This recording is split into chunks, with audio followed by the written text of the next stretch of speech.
Major Anil Kaul was part of the Indian peacekeeping force in Sri Lanka and landed at Palali on 12th October 1987 at 12:30 hours with 2 tanks to support 2 companies of an infantry battalion inducted into Jaffna town to establish link-up with para-commandos at Kondawal and extricate them. I remember quite clearly that we left the Palali Air Base, where the headquarters of the 54 Infantry Division was, around 9:45 in the morning. I was accompanied by 2 companies of the 13th Sikh and a motley crowd of para-commandos with his commanding officer and a military police pilot who thought it best to pilot us from the rear rather than pilot us from the front because he was scared that he gets shot up and the tanks would protect him. Interestingly, the brief given to me at the headquarters said that the road or the track that we were supposed to take to reach a particular brigade headquarters from where our task was to commence had been cleared of all anti-national personnel or insurgents or militants or whatever you might like to call them. His force met with anti-tank fire and electronically triggered improvised explosives.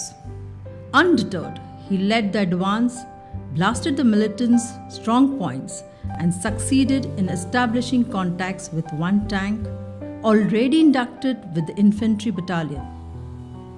Though seriously wounded, he continued to stay with the commandos till the task was completed at grave risk to his life.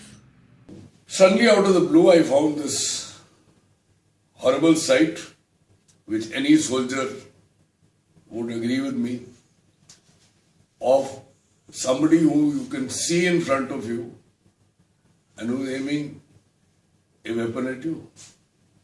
Here was this man with a rocket-propelled grenade weapon standing 60 meters away from me, aiming his weapon at me or at my tank.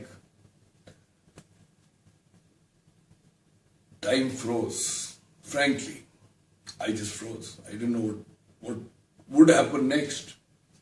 And in the split second that followed, this man fired. But I think he lost his nerve. Because if he had aimed right, that projectile would have hit the tank amidships and secure absolutely in the middle of the turret or somewhere like that. His aim faltered and we survived because the projectile hit the mudguard, ricocheted, hit the side of the gun and then burst maybe a few feet away from me. And the ensuing burst, the splinters got me. As a result, this is what happened to my hand, and I lost 1 eye. Immediate reaction I don't think was of calamity, but yes, my eyesight dropped. And I asked the gunner where the gun was laid, which direction was it facing. And his answer in good old Punjabi was, "Samne wali gali te lahi hai saab." And that is where the RPG had been fired from. So, without recourse to the normal training practices and fire orders as they exist and as they are supposed to be done, all I said was, "Maar HE," which meant fire an HE round into the same place that you are indicating. And he did it. I would only shudder to think what could have happened at the other end when a 125 millimeter shell hits you as 60 meters. Maj Anil Kaul displayed conspicuous courage and valiant leadership in the face of the militants. We moved out of that place and then went into Jaffna University. Got these people out who had been landed the day earlier by helicopter. Witnessed the horrible sight of 13 Sikh men who had been butchered and their uniforms strewn all over the place. They had been burned with engine oil. After they were dead, the dead bodies had been burned by engine oil. 18 hours without medication, without evacuation had taken its toll. The doctors worked furiously on me for the next 5 or 6 hours or 7 hours, I'm not sure.